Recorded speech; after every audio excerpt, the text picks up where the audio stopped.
What up, what up, what up, what up?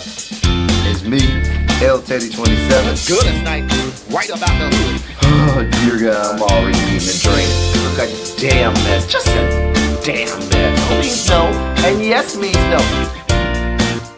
Now you want to bring up Kevin. Really? Now you want to bring up Kevin? Now. Motherfucker, now. Now you want to bring up Kevin. What up, what's good? What's up, people? What is up? It's me. Y'all know who I am. I'm L Teddy 27, and I'm back for yet another review. This is going to be our review for Greenleaf Season 5, Episode 6. I believe it's entitled The Sixth Day. Whatever the title is, it'll be up here somewhere. I believe it's The Sixth Day. Anyway, it makes sense because if we're going biblically, can't even talk this morning, biblically, the sixth day is, in the first creation story, is when God created man, and man is flawed, and man has a lot of flaws, and we saw that all through this episode. But bigger than that, if you've been watching my reviews of Greenleaf for the last two seasons, last season and this season, y'all know I'm upset, right? Y'all know I'm upset, right?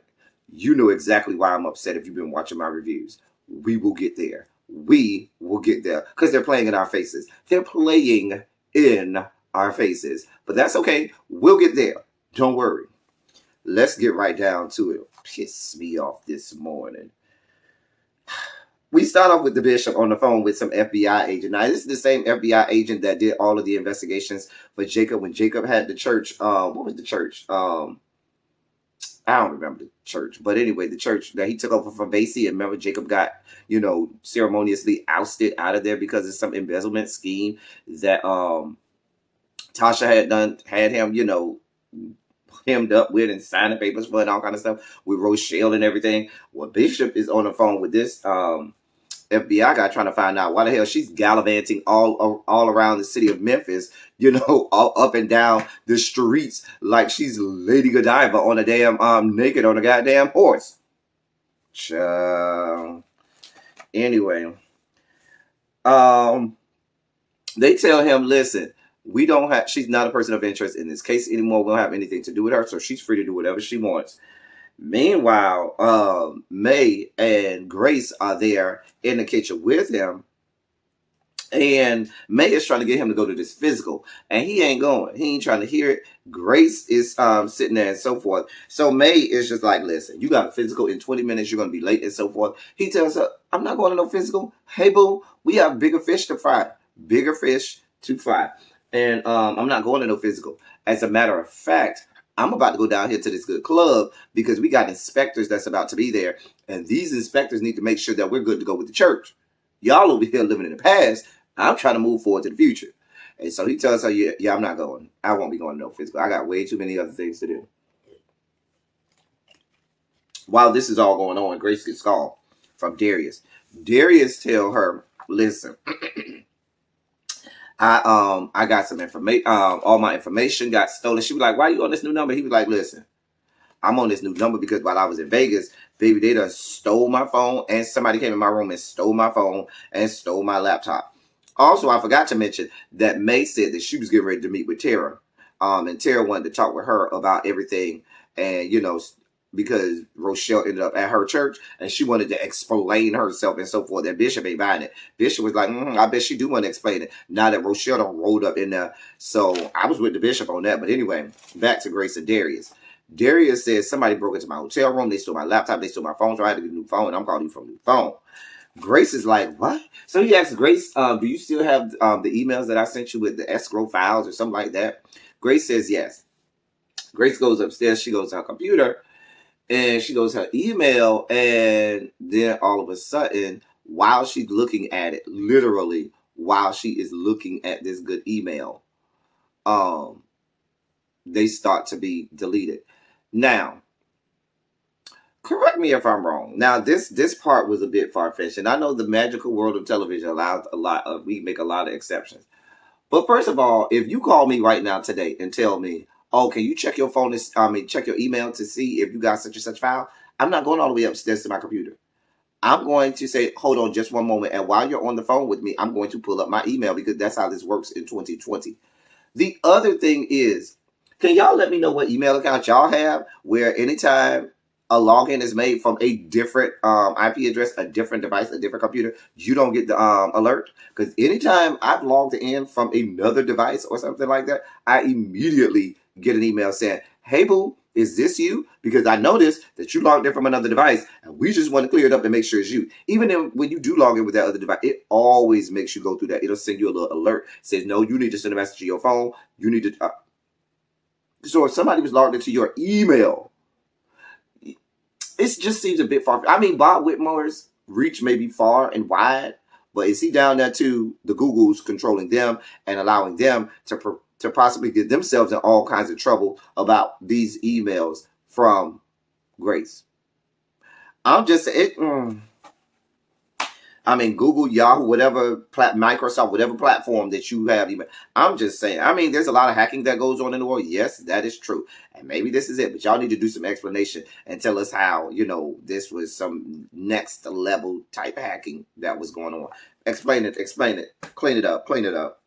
Anyway, but she was looking at the files, and while she was looking, they were getting deleted as she was looking. Now, the last time I checked, and maybe Grace doesn't know this, but when a file gets deleted, it doesn't immediately get deleted. It goes to the trash. So shouldn't she have been able to go to the trash and say, hey, wait a minute, undelete this, undo this? I'm just saying, y'all make it make sense for me. Anyway, the trash folder? I don't know. Maybe I just am looking too deep into this. Carissa and Jacob are then getting ready to take Winky to the child psychologist or whatnot. And she says, listen, this ain't no custody hearing. We're not going to be here going back and forth about custody. We are here to inform my child about what's going on. He was like, fine, that's fine. But I still want shared custody. She was like, you won't get it? Sorry, boo. A mess.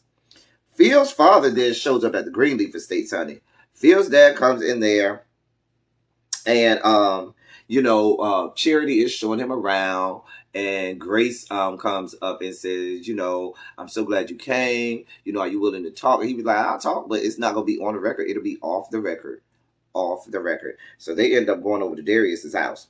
Now, Zora asks Sophia to come over to the cabin because she want to film some audition tape or something like that. So New School up in New York, I guess it's a college or whatever. I think it is. I think I remember a university called New School. Anyway, she expects for this new school to extend their audition deadlines and processes just for her. What mythical world are you living in, Zora? They don't do that. Not at nobody's college or university. They have deadlines for a reason, and they're not extending them for you. But anyway, she's delusional enough to believe that it's going to happen like that for her. Whatever. After that, Zora kind of notices that, okay, I see this alert coming up that you have a ticket. Where are you going? Oh, I'm going to New York. Who you going to live with? I don't know. I'll figure it out when I get there. Girl, what is your plan? I don't know. It's New York. It'll come to me. I'll figure it out as I go along.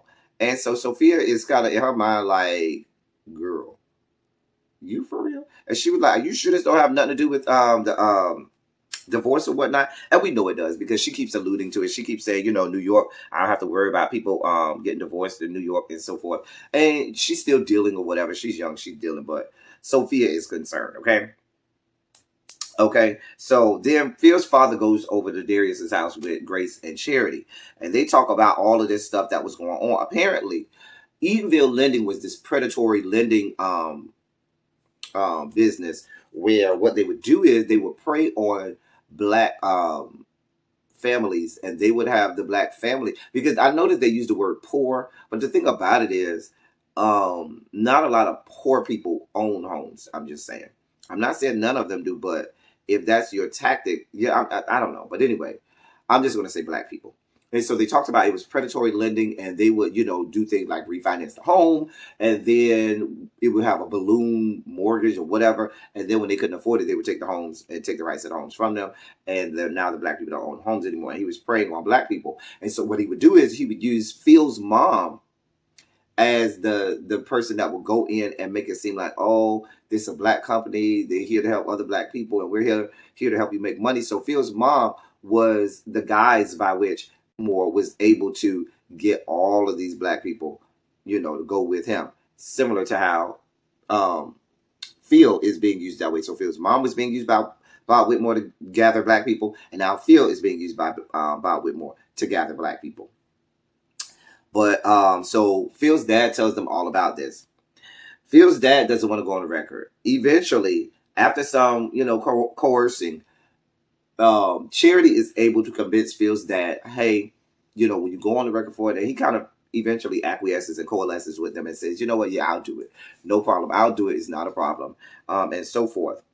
As they're getting ready to leave, because, she wanted to tell Phil, but she knew, Charity wanted to tell Phil, but she knew that Phil would not believe her on her own. And that's why she needed Phil's dad to come and validate, this story.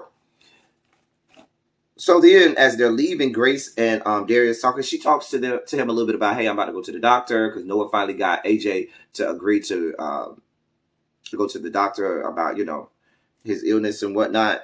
Then Darius says to her, okay, after all this is done and the dust settles, can we get down to talking about this future between me and you? And she agrees, and she says, okay. Next, we see Tara over there talking to May. Now, Tara, listen, I don't trust Tara as far as I can throw her, and my little self can't throw her nowhere, so I don't trust her at all, okay? Tara comes there claiming she know nothing about Rochelle coming. But Grace immediately points out, hey, boo, you called her right after you spoke with Jacob, so what you thought was going to happen? Girl, boom. And so Tara goes on and on, oh, well, after seeing this place, I just know that God has a plan for it, and there's so much that can be done with it. And I was like, girl.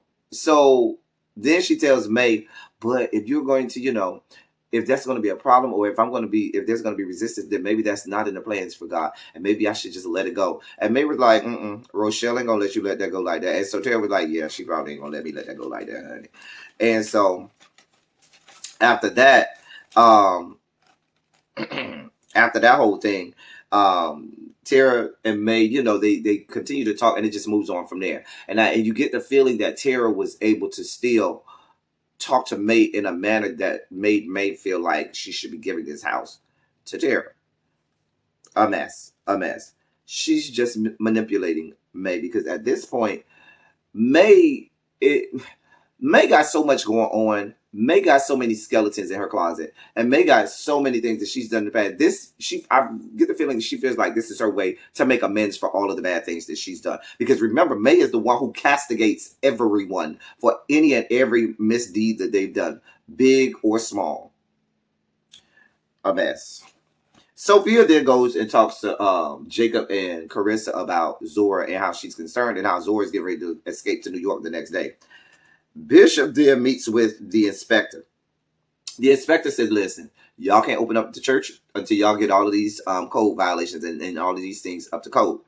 So as the inspector is getting ready to leave, Rochelle rolls up. Rochelle rolls up in there, and baby, she unnerves the bishop, honey. She tells the bishop,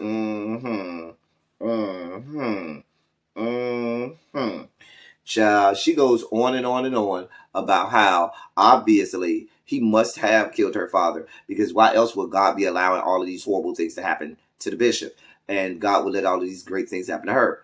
Obviously, she's winning, and her success is proof that God is on her side, and that Bishop has been lying, and God don't see it for him, and he better look out. Bishop gets upset and besides himself. Bishop goes in on her, yells at her, tells her that she's, she needs to give up these delusions that she has. And she kind of gets taken aback because he's really forceful with her. And she tells him, basically should have killed you when he had the chance. And I immediately knew right then, this whore's going to kill the bishop. She's going to kill the bishop. I see that happening. I see by the end of this series, that's going to be one of the things that we get before this series is done, which I think they have 2 more episodes. She's going to kill the bishop. She's going to, I feel like Rochelle is going to kill the bishop. Either Rochelle going to kill the bishop, or the bishop is going to succumb to a heart attack or whatever disease, because they made it a big point to keep saying that he's not going to go get this physical. And he don't care about no physical. Bishop gonna die. They're setting it up. Bishop is gonna die. Grace and Noah take AJ to go to the doctor. Now they're in the hospital waiting as Noah is back there with the doctor. They talking, and so forth. Grace wants Noah to look into finding out who the white caretaker or grounds person was for Miss Davis, as well as finding out who the black man was. So they used to come over to the house. So not AJ, Noah says, I'll go and I'll ask some of the neighbors and see what I can find out from there, and I'll let you know. They then talk about Grace is wanting to know how he was able to get Noah Noah was able to get AJ, excuse me for messing up the names, how he was able to get AJ to agree to go to the doctor. And he says, you know what, I really think that thing with the car with your dad really helped him out, because last night he was so excited about it. He was talking to my mom about it. He was showing her websites. He was finding places that make the tools and, stuff that they need in order to get the car going. And so since he was in such a good mood and everything, I just asked him and he said, okay, I'll go. So it looks like AJ is coming around to stand around. And so as they're doing that, AJ rolls up on them. And AJ's all smiling and laughing. He was like, I see you. I see how I happened. I see the little connection y'all got with each other. And the more I see AJ and the more we unravel who AJ is, the more AJ becomes likable, and you want to like AJ and you want to like his story and everything. So I liked that family dynamic where they were, it seemed like this family unit where there was mom, dad, and AJ there, and they were laughing and joking and having a good time with each other. And that was great.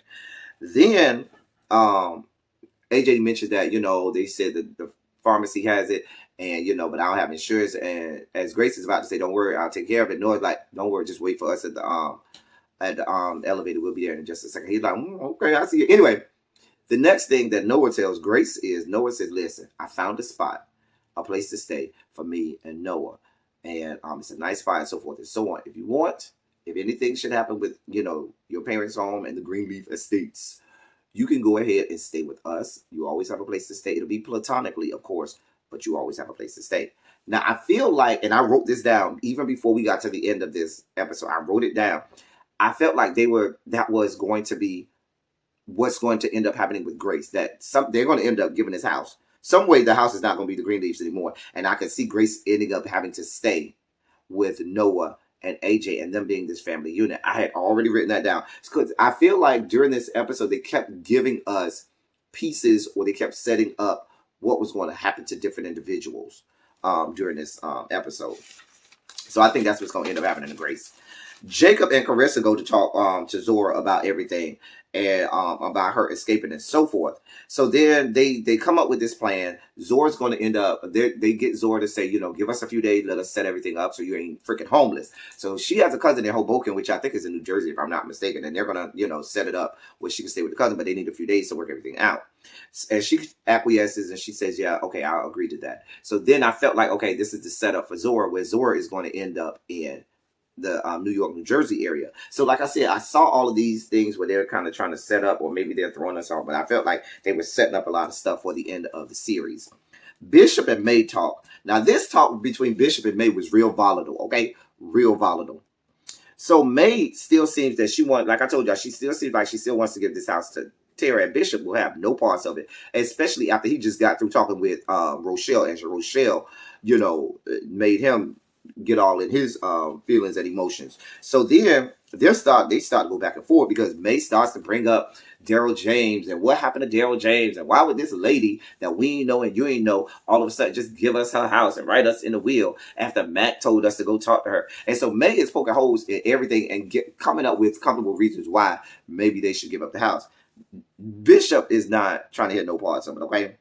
No parts of it.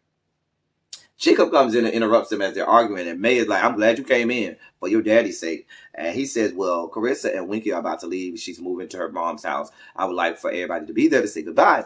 So they say, okay, we'll be down there. When Jacob leaves, Bishop say, hold on, whore. I ain't done yet.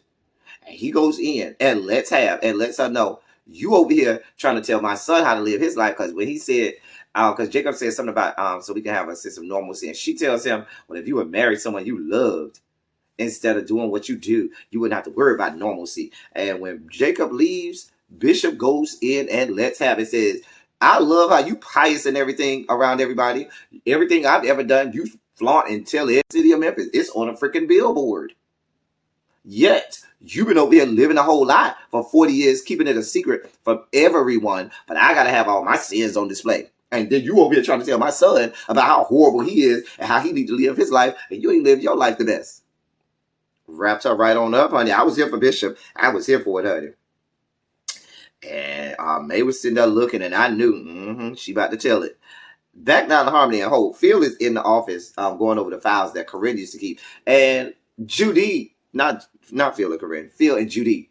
And Judy's old racist ass gonna talk about, oh, these files look so good and impeccable. And Phil was like, well, why you keep saying that? Well, it just doesn't seem like, I just didn't think that she would do that. Bitch, basically what you said is, I didn't think you people were capable of this kind of stuff. Anyway, child, I caught you, Judy. I caught you. Anyway, Charity rolls up there with Phil's dad. Phil's dad is there, and Judy is more than happy to say, yes, I'm his, we're engaged. Here's the ring. Baby, she puts up that ring, and you can see Phil's face. He's taken aback. He's like, oh, I know you ain't get this white whore my motherfucking ring that I gave to your mama. You don't believe that shit? A mess. Isn't that the ring? I think that's the ring you gave to mama or whatever. Anyway, then we back down to Carissa and Jacob. They talking before she leaves. And Carissa tells Jacob, listen, I don't know how I feel about all of this. She starts at showing regrets for everything that's happened and say, maybe had you never met me, everything would have been better. And then Jacob was like, well, the kids wouldn't have been born, and those invested. And so she was like, I hate that it took all of this to happen before I saw you as the husband I always wanted you to be, this, that, and the third. Jacob was like, I don't regret meeting you and us meeting and everything. And, she tells him, you know what? I ain't going to fight you. You can have the joint custody. It's fine. I don't care. And so they go from there. They seem to, mend their fences before she leaves. They're trying to tie everything up since the show is ending and so forth. So she's going to give him shared custody. Back down to the Harmony and Hope. Phil and Phil's dad tells him all about how Edenville Lending and how Bob Whitmore would use his mom and so forth to prey on black people. Phil ain't trying to hear no parts of it. What you expect? Because ain't no man finna sit there and let anybody, even his daddy, sit up there and talk all that noise about his mama. Even if it is true. Phil ain't trying to hear no parts of it. He ain't trying to hear. He goes off. He says, I never want to see you again. Charity gets all mad and says, you know what? I'm going to pray for you. And I'm saying that because only God can help you at this point. And she leaves it. So Judy, and he's kind of like real, shaken by this. Real upset. So Judy tries to go in and try to hug and comfort him. Baby, he pulled away from Judy. And Judy looked at him like, oh, bitch, I ain't going to keep dealing with this. Do you know who I am? I am Judy Whitmore. And I felt like what they were setting up there is, because you could see the wheels churning in Phil's head. Phil is going to go and confront Bob about this. And in this argument, I can see them having a whole argument. And in the argument, Bob is going to let it out. Yep, I sure did use your mama like that. And at that point, Phil is going to be an argument ensued. Phil's going to lose that engagement with Judy. And Phil is also going to lose the church. I can see that happening. They're setting all of this up. Expect that confrontation to happen. Back down to the Greenleaf Estates. Carissa leaves with Winky. The family says goodbye to her. And then as the family is outside gathered, Charity rolled up at that point. Charity came in and they were like, yeah, come on. Baby, Lady May lets it be known that Grace was Lionel's dad. Lionel Jeffries, child. She had an affair with Lionel Jeffries, and that's how Grace was born. And that Grace is their half-sister. But they still a family. And then she just gonna say that and then say, dinner will be ready at 7:30. I know you the fuck liar. Bitch, you'll just drop that shit, drop this, atom bomb over Hiroshima, and then think, oh, well, girl, we just gonna move on like it's nothing.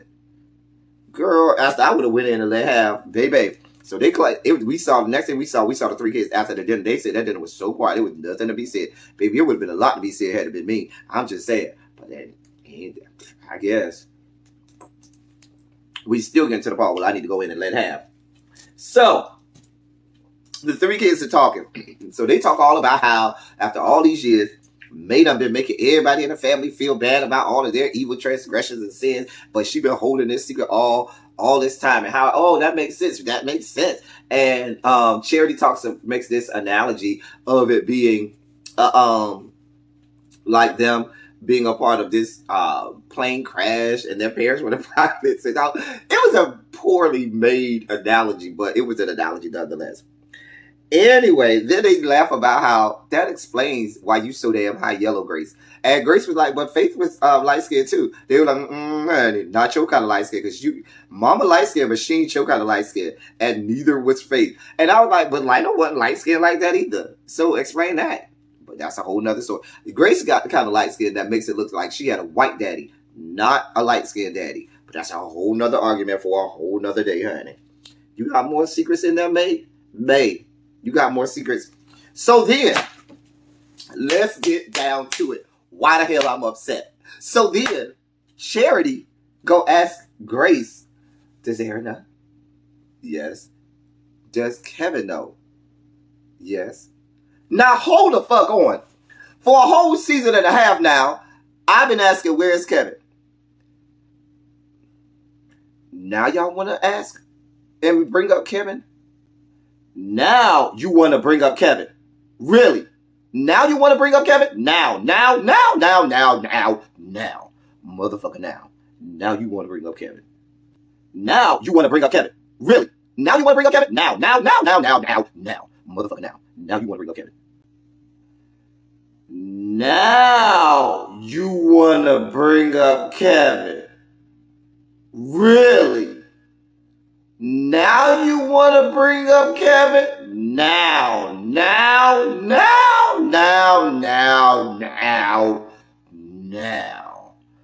Motherfucker now. Now you want to bring up Kevin. After I've been asking season after season, where's Kevin? Where's Kevin? Where's Kevin? Explain where Kevin is. Where's Kevin? Where's Kevin? Where's Kevin? Where's Kevin? Where's Kevin? And now you want to bring up Kevin. Y'all got a lot of nerve writers. And y'all better bring Kevin back on screen before this show is. Whoa! I was so mad. I was like, oh, so now y'all want to bring up Kevin? In a little afterthought. Now you mad, Charity, about where Kevin is? Girl, if you don't see... I was so upset, y'all. I was so upset.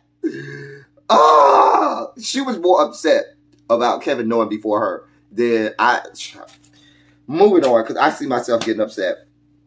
Darius calls and tells Grace that they found someone that was able to corroborate the whole Edenville Lending, and it had happened to them, and they were willing to go on record talking about how this whole predatory lending and everything with Edenville Lending, and they were willing to do that, corroborate Phil's dad's story.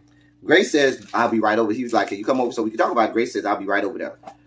Then we see Zora and Sophia talk. So Zora is still upset that Sophia went and talked to her parents about her trying to escape. You know what Zora did? Exactly what I would have did. Zora said, oh, you think you the only one who could talk? Baby, I went and told your mama how you got your titties all over Al Gore's good fucking internet.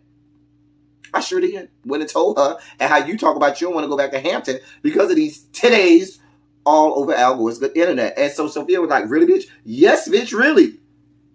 I wasn't mad at it. I was not mad at Zora, honey. Not mad at it at all, honey. Anyway, so then Grace goes over to Darius's house. Grace goes there. It's all dark and shit. She's looking. Now, I immediately said, oh, shit, Darius dead. I immediately said that to myself. Up, she finna go in his house and find Darius dead, honey. It's over, honey. I said, oh, chat. Girl, so while she calls, he doesn't answer. And while she's trying to call his name and see where he's at, some truck rolls up. Some white man gets out and says, oh, you need me to show you where Darius is? Oh, I can take you to Darius. She was like, get your hands off me. He was like, listen, don't nobody care about no journalist no more. If he goes missing forever, nobody's going to care. Matter of fact, your ass need to let this go. If you know like I know, you'll let it go. Maybe it goes off from there. We got a lot of things that are pointing to the end. I told y'all over and over and over, we got a lot of things pointing to the end. I told y'all I think Bishop gonna die. I feel like, they gave us the whole Zora leaving and going off to New York. They gave us the whole shared custody thing being over. May done revealed that who Grace's dad is. I think Grace gonna end up staying with AJ and Noah.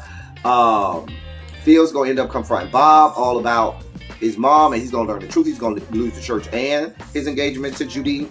Just a whole lot happened in this episode that's set up. I'm still upset about this whole Kevin thing. Where's Kevin? Where is Kevin? That's all I got for y'all before I find myself more upset. Until next week, that's all I have for y'all. Thank y'all for coming. Y'all drive safely. I'm out.